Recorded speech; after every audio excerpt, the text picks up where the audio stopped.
All right, so starting a new unit, Unit 1, Day 1, modeling equations and solving. We're going to do a little warm-up here real quick. So match the equation with the graph. So I'm just going to, I want you to pause the video here. Okay, so pause it, match those up, see what you remember about the shapes. Okay, so actually pause it.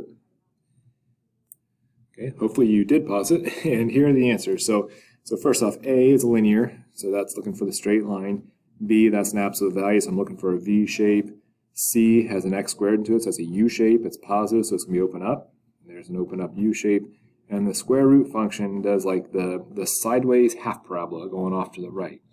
Okay, so hopefully that was a quick refresher. Okay, now below here, we're going to look for, is there a relationship between the fat grams and the total calories in fast food? So I just got a sample, this random menu of all these, well, I don't know if I want to say fast food, but pretty much fast food kind of things. And we want to look at some stuff in the calculator with this. So first off, I want to graph the data on our calculator and try to figure out, is it linear? So I want you to take a moment, pause the video, and type all these into your list. Okay, so I've got mine in there already. So go ahead and pause it and make sure you get them all typed in there. Okay. Now, now that you have them typed in, let's make a scatter plot. So we just want to figure out real quick, and if you forget how to make a scatter plot, okay, again, it's the second function and then stat plot. We want that first one turned on, so I want to hit enter, make sure it's turned on, make sure its scatter plot is selected, L1, L2, that's where I put my data, okay? And the quickest way to graph a scatter plot is to push zoom, and then you want the 9th option, zoom stat. Okay, so I'm going to scroll down the 9th option, zoom stat. I guess something like that. So for, overall, when we say is it linear, it doesn't have to be perfectly linear, it's just is it pretty much linear, and this one does look that way.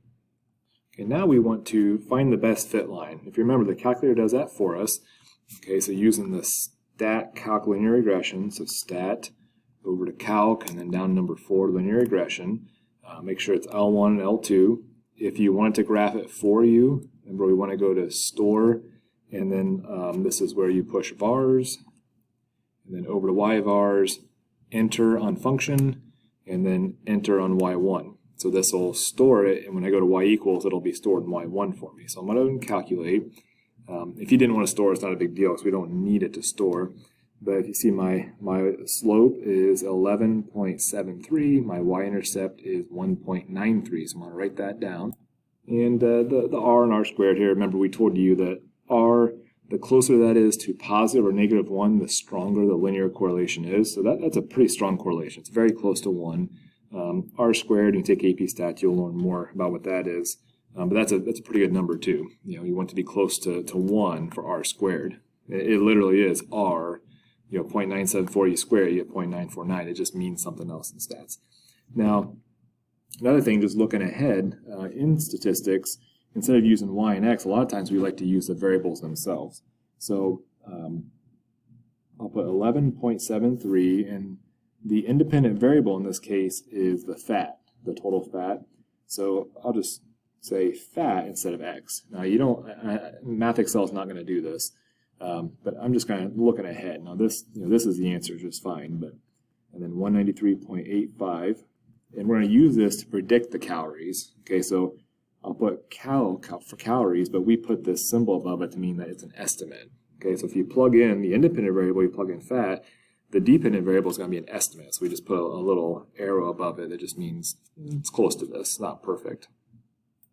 Now, what is the meaning of that slope? Well, if you remember, slope is rise over run, which is the change in the y's. I'll put this symbol over the change in the x. If you know that symbol, that's a delta symbol, it just means change. And the y value in this case, the independent or the dependent variable is calories. And then the independent variable, the x's, is fat. So I'm looking at how are the calories changing with respect to the fat changing. In this case, this is a decimal, which means that 11.73 is actually a ratio to 1, because it's not over anything, which means it's over 1. It's not an appropriate way to write a fraction, but that's kind of how we're thinking of it. So this means that for every additional 1 gram of fat, your calories is going to go up about 11.73 calories. Okay, so we could write that out. And so for each additional gram of fat, the predicted calories will increase 11.73.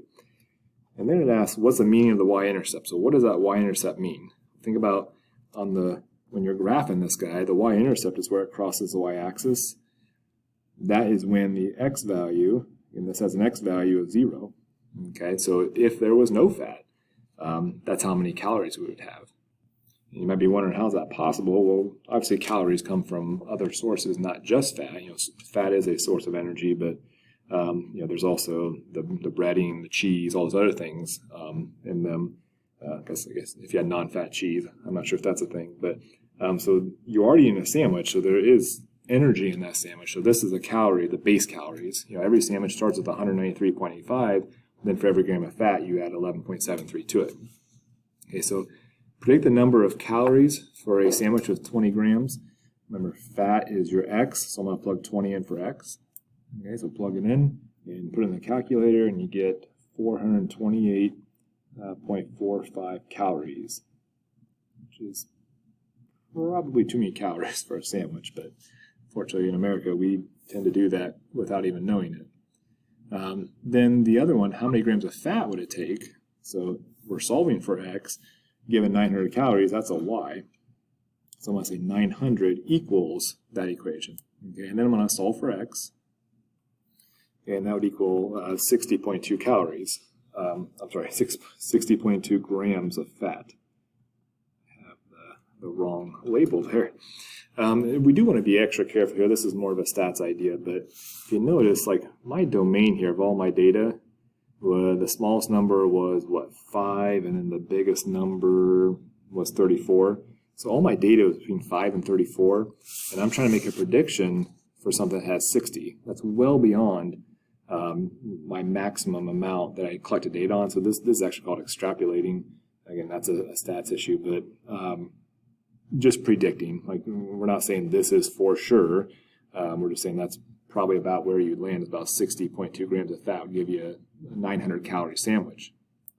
Okay, now we're on the back side here, and I'm going to move kind of fast. Definitely pause anytime you need to, and I would highly recommend pause and try to do the next step yourself, and then hit play and pause and kind of test yourself on this.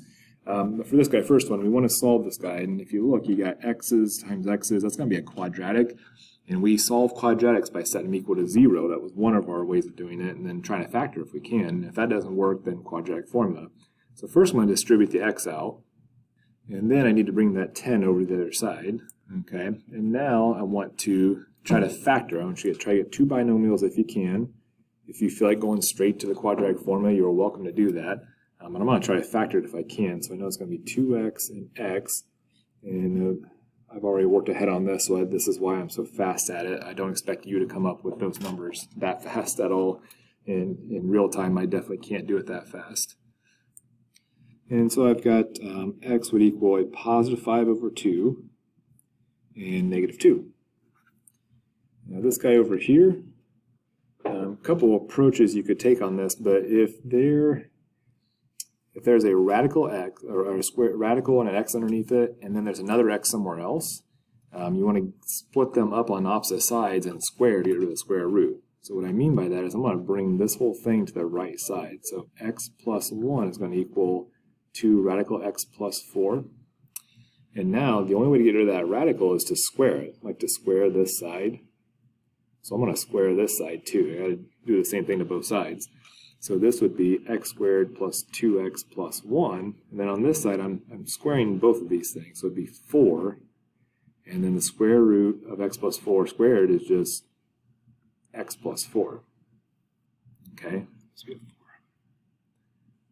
4. Okay, so keep going with this. I'm going to distribute on the right side. So 4x plus 16. Bring all this to the other side. So minus 4x minus 16. And I'm doing that because if there's an x squared and an x involved, my options are set equal to 0, and then can you factor? Do you need to do complete a square? Do you need to do quadratic formula? In this case, that looks really factorable to me. I feel like I've seen that before. So this would be minus 5 and plus 3, so my x's would be 5 and negative 3 on that one. Okay. On the one below here, same idea. I've got x squareds is the highest, so I want to set it equal to 0. It'd be better to bring the left side to the right side. If I bring the right side to the left side, I'll have negative x squareds, and that's never good for factoring. So I'm going to bring the left side over to the right side. Okay, and that'll give me, let's see, x squared minus 4x minus 12. And again, looks factorable. So this would be negative 6 and positive 2. So x would equal 6 and negative 2.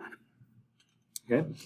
And then this last guy here, there are ways to do it algebraically. I would say graph this guy. I'd say you can get on the graph. So if you want to find out when do these two equal each other, graph y equals the square, or the absolute value of 2x minus 5, and then y equals 4 minus x minus, or the absolute value of x minus 3.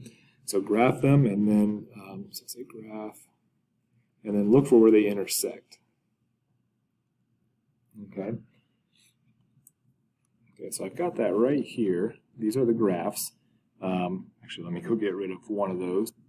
Okay, and notice that there's two places where they meet. So when I go, I'll move my screen so you see my buttons here. So second, calc, and I'm looking for where they intersect. And it's always going to ask the first curve. Doesn't matter which one it is. You can just hit enter. And it says, what's the second curve? And yes, that's my second curve, so hit enter. And when you want to guess, if I put it closer to this intersection, it'll give me that answer. If I put it closer to the other intersection, it'll give me that answer. Okay, so I'm going to hit enter, and my two answers then, once I do all that work, is 1.3 repeating, or 1 and 1/3. The other one then is 4. Now this section here is talking about if you want to graph this and you wanted to figure out where the zeros were, you got to be kind of careful with the calculator. There's a couple of things that make it not so, pretty good and very helpful, but sometimes a little misleading. So I'm going to hit graph on this guy. Goes up, goes, some other stuff going on here. Okay, and this one's not too bad, but there's a lot of the graph I can't see. Okay, so some of my options here, I'll write down 3 options off to the side. Or after I hit zoom, there's 3 that might be helpful. So I can use zoom fit. And that one's probably the best one here. If you do zoom fit, which you got to scroll down for this, it's number 0. It'll take your entire graph and fit it on the screen. Zoom box, you might want to experiment with that a little bit. You actually draw a box and it zooms in just where the box is that you drew. Zoom out is kind of a generic, it just zooms everything straight out, which is quick, but sometimes not so accurate. So I'm going to push zoom fit, and now I can see the entire graph. So it shows me the tallest point, it shows me the lowest point, and then I'm going to use this I want to find the actual zeros, and I would expect, it says we would expect this to have 3 zeros because it's a cubic. If you look here, there's only 2 zeros, but if you remember from Algebra 1, there's something going on here. It's touching it. What that has to do with, if it's a touch, that means that solution is actually a solution twice. Okay, we call it a multiplicity of 2. Okay, so I could do second calc zeros to actually find these guys. I'm going to speed things up. And one of them is -9, and the other one was 5, and that's where it bounces. So 5 has a multiplicity of 2. It just means that my solutions are -9, 5, and 5. So there are 3 solutions there. It's just there 3 times. Okay, so we got about 1 minute left in my video here. And just kind of sum this up, these all kind of say the same thing. So if the number a is a root or solution of the equation, then f of a equals 0. Which means when you plug in, if it's a solution, when you plug it in, you're going to get 0 because it's a 0. It's where it crosses the x-axis. The number a is a 0 of y equals f of x. It's a 0 of the function. And the number a is we can consider that a root and a 0. They mean the same thing. Or a solution of the graph y equals f of x. So sometimes that point is referred to as an x-intercept, sometimes a root, sometimes a 0, and sometimes a solution. There's 4 names for the exact same thing. So when you hear us say those, they're all interchangeable. And that is it for this lesson.